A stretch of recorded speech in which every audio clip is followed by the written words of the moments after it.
Midas Touch. Everything King Midas touches turns to gold. Lately, Moondrop has been doing just that with almost all their releases. Will this touch continue with the Moondrop Kato? Welcome to Superchunk Super Audio Show.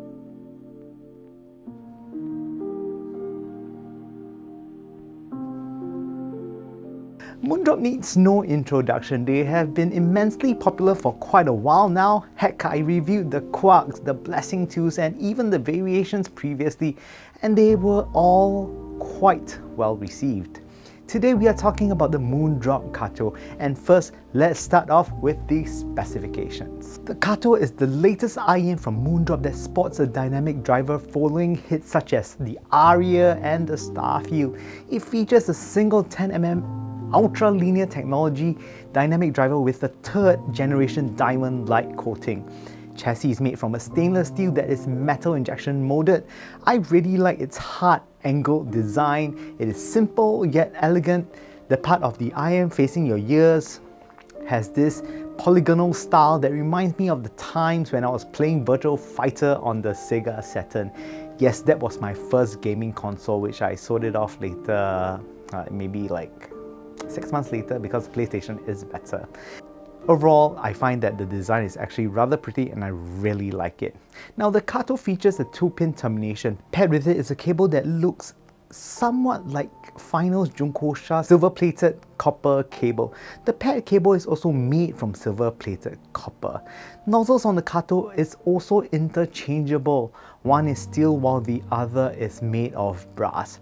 The review will be done with the stock steel nozzle that has slightly better resolution and is slightly lighter when it comes to tonal weight. Fit-wise, it's pretty much the same as the Arias I reviewed earlier.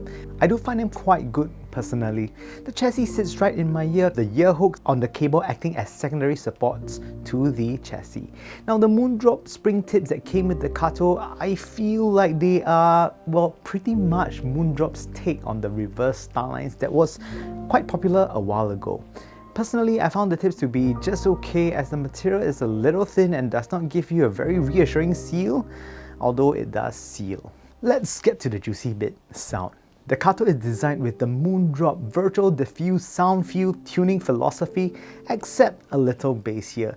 It basically features a neutral cold signature that does not really deliver on the diffuse curve that was popularized by Etimotic all those years ago. Bass on the Kato is quite a light affair. There is a little more emphasis on the sub bass that transitions linearly to the mid bass. No mid bass hum is found on the Kato. This usually suggests a mercurial fast bass that has excellent transients with a nice tight bass, but in reality, this is what puzzles me quite a bit. Bass on the Kato is slightly slow and lacking in punch. I'm quite fine with having a lesser quantity of bass.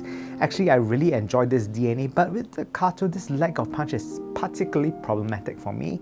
It makes music sound not as engaging as I'd like. Also, because of the nature of the bass, it does tend to not sound particularly dynamic. Mid-range. Details are decent and quite expected of it in its price range. The mid-range here is clearly a mid-high focus IEM where females' vocals shine. There is an emphasis with female vocals, and this does well with female singers with powerful vocals or even beat music. Male vocals, on the other hand, does not have the same gusto as they tend to sit a little bit further back in the mix. Tonally, the Kato is accurate without strange coloration. However, I do find vocals to sound not as smooth as I like. Details are pretty decent though.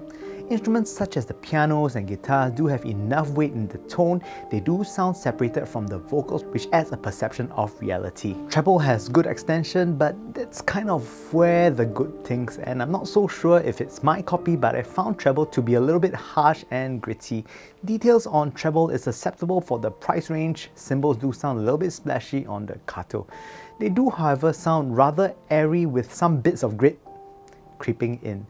It sounds a little bit nervous rather than gloriously creamy and airy. Soundstage in terms of width and height, the Kato on the whole is spacious sounding and quite expansive. think of a medium-sized concert hall. Positioning-wise, they are really decent, especially where instruments are placed. They sound realistically placed.